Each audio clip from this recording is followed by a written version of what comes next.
Welcome back to another video on the Armstrong Siddeley. Now,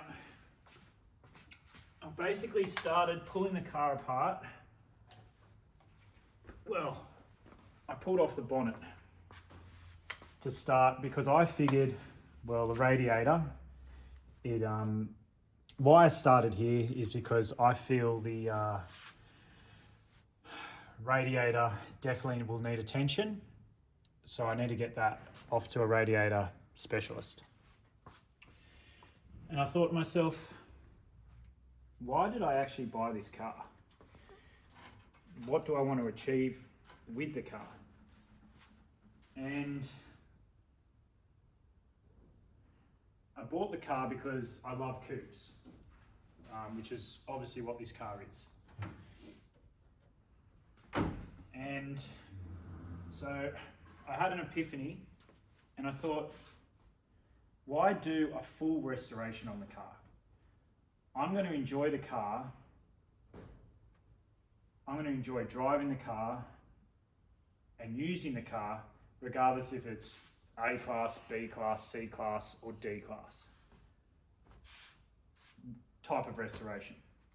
So I thought, why chuck a heap of money at it and do a full restoration, you know, sandblast the chassis, paint it, you know, make it, let's say, an A-class car. So I thought to myself, I'm not going to do that. Change of plan. I'm just going to put the car back together and get it roadworthy. Roadworthy for New South Wales, historic. So I'm still going to have to do work like on the coach work and cutting the rust away, which is fine, but I'm going to cut it where I need to, make the new panel, fix the rotted timber in behind the panel and leave it. Leave the scar mark, you know, if the weld mark goes along here, dress it and leave it.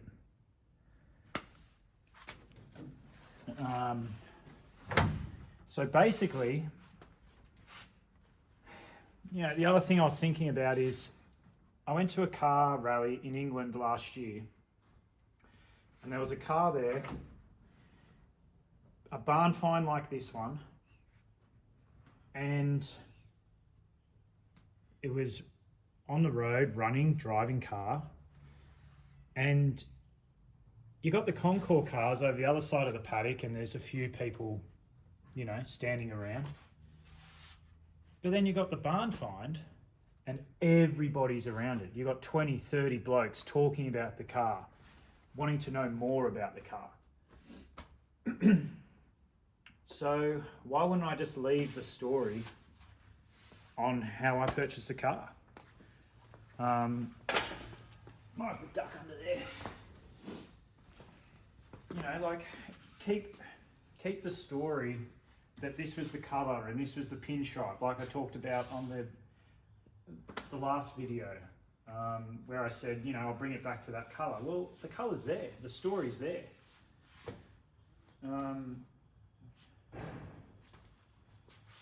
know, I'm going to put new tyres on it to get it roadworthy, but there's no need to blast the rims and paint the rims. Still going to go down the road the same. So basically, that's what I'm going to do. I'm just going to put the car back together so it's back on the road. I'm enjoying it. I can take it to car days and people are going to enjoy it for what it is. And whether I find that I may be able to do that in 2 years rather than do a full restoration that will take 15 years with a bucket load of money. So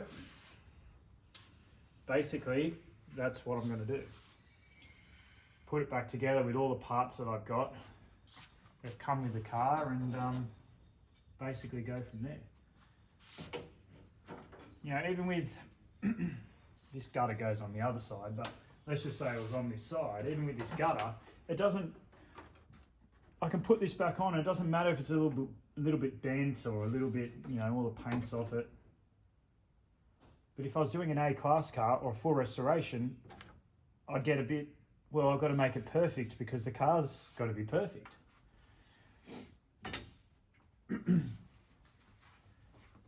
I know I'm going to need a new exhaust pipe and muffler, so all that type of stuff, you know, I'll do.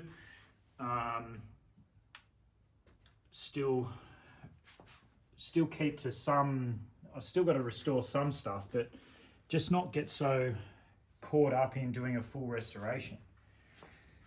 You know, with the patina of what the car is now, it doesn't matter if that seat's, you know, I still think that's beautiful because it's the old original leather. And you just got to remember with these cars, they're only original ones. You know, and we're losing these older blokes and the older generation who can actually work on the cars and machine parts and all the rest of it. So I rather just restore it how it is. Well, again, not restore, put the car back together how it is. So, so I'm going to take this, you know, even for example of this cowl surround that goes around the grill. If I was, come and zoom in on this, please. If I was gonna do a full restoration, I would have to carefully take these rusted screws out, which are gonna most likely break, clean this rust off, try and re-enamel this, which I'm not gonna have the skills to do. So it's better just to leave that all on and it tells the story. You've got the original grey there, and the story is, well, someone's tried to start stripping that back, and then they've stopped there for one reason or another. You know, it leads down to these breakages. On an A-class restoration, I'd have to fix that perfectly, fix all these dents all the way around here. I don't have to do that if I just put it back and the radiator's working and cooling the car as it should, and this just goes back on as is. So I get to enjoy the car rather than spending, let's just say you spend 6,000 hours restoring a car, or however many hours you determine that you want to restore a car. I can change that 6,000 hours into about 500 hours and still get the same enjoyment out of the car.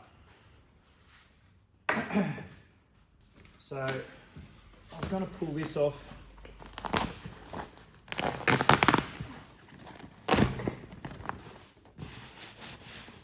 To show everyone, this is not really in the right position, is it?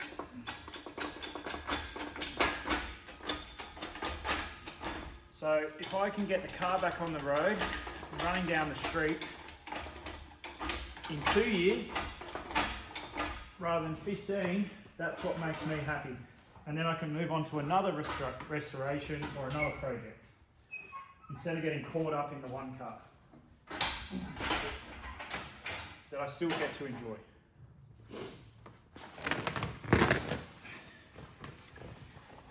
Also, on the previous video, I may have mentioned that it was a 40,000 mile car. After playing around with it a bit more, I don't think it is. It's got to be at least a 140,000 mile car, because there's too much wear and tear to be just sat out in the weather.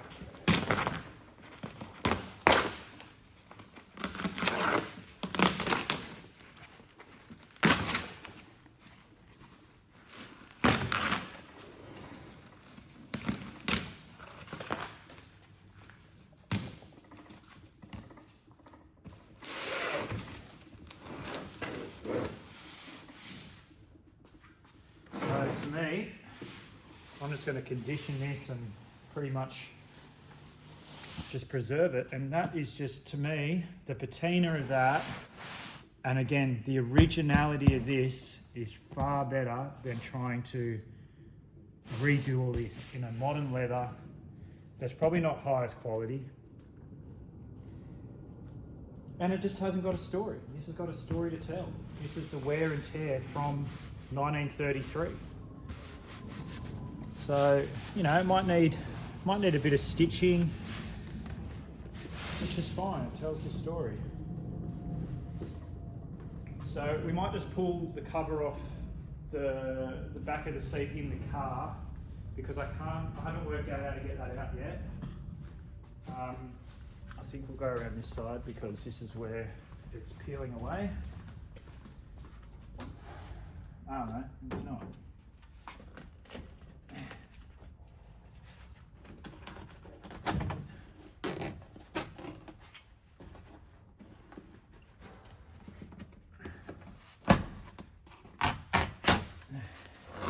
Do I need to get the torch in here? Hang on, stay there.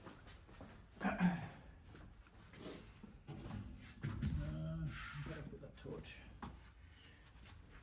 Where'd I put it? Where'd I put it? Is that better for the light?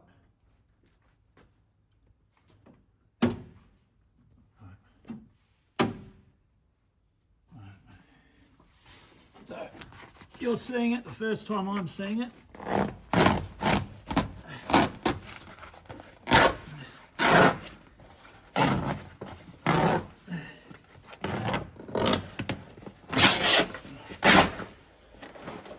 And this is another reason why I don't reckon it's a 40,000 mile car, because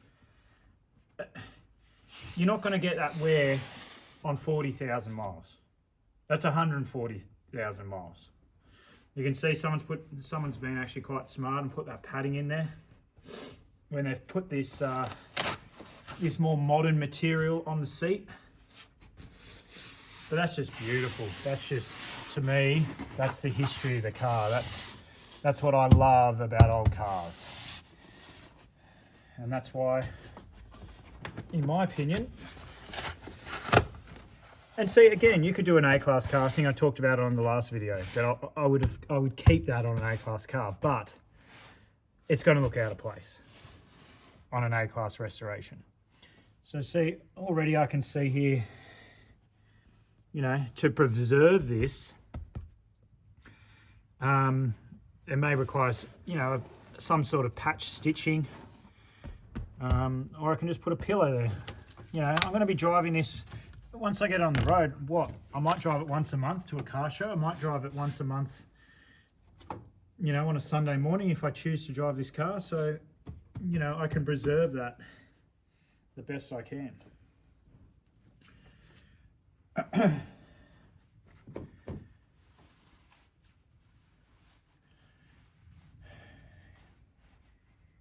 So, what I'm thinking I'm going to do,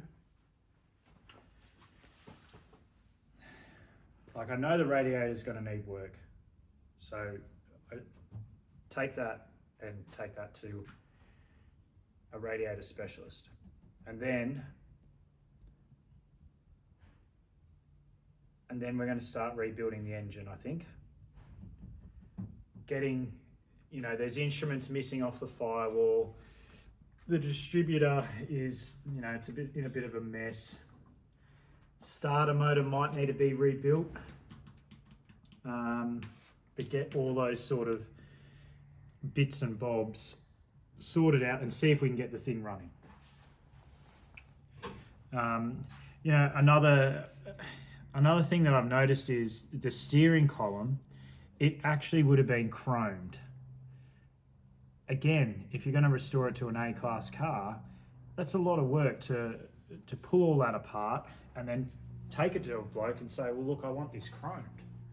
I just don't think it's worth it. I'd rather keep the chrome flakes on there, and everybody knows, or is going to ask me or talk about the car, they're going to know, yeah, it was chromed.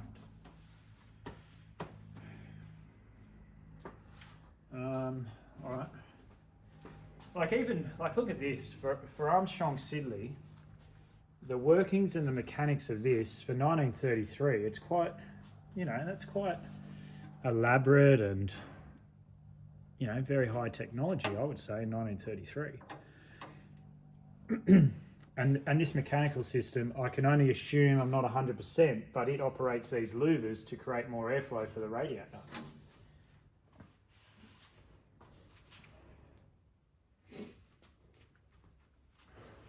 All right, so yeah, that's the plan now. That's what I plan to do. You saw the back seat in the last video, so I'm just going to take you upstairs to the workshop area.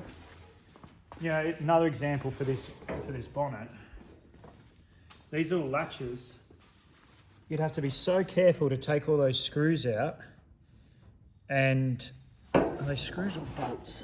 No, bolts. So you've got to get these bolts out. Hope they don't snap. If they snap, you've got to find a bolt that's going to be appropriate to go back in there.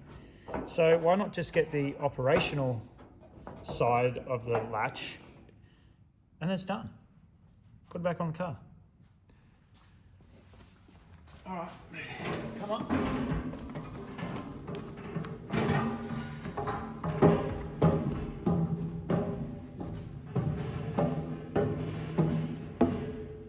So this guard was off the car when I purchased it, and it's got quite a lot of rust down here.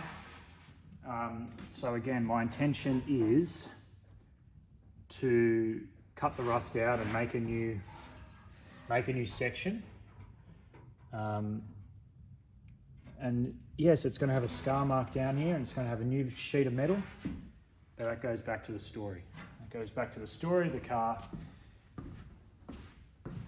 And then I don't have to worry about sandblasting this, prepping it, worrying about this seam and cracking when you put new paint on it, and then putting the guard back on the car perfect so all the lines match up and all the rest of the body lines up. You don't have to worry about that.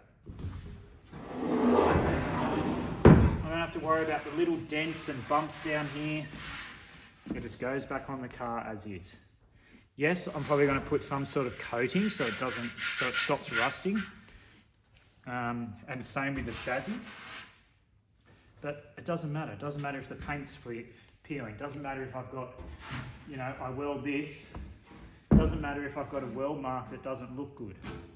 I'm not a welder, I'm an amateur welder. So it doesn't matter if I stuff up or don't do it perfect. I don't have to take this bracket off and paint the bolts.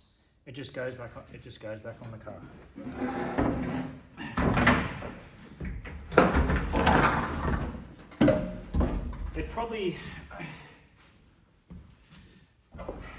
I would probably, in under the guards, I would probably put some black paint on there. Because that's where it's going to cop the most water if I'm driving in the rain, which I probably wouldn't. It's only if you get caught or the road's wet for one reason or another. So I think I might do some sort of rock guard or something on the inside of the guards where you don't see it. Doesn't matter about the look. But anyway, you're getting the idea of where I'm going at with this car. So I think that's it for today's video, and we'll come back with another one with some more progression.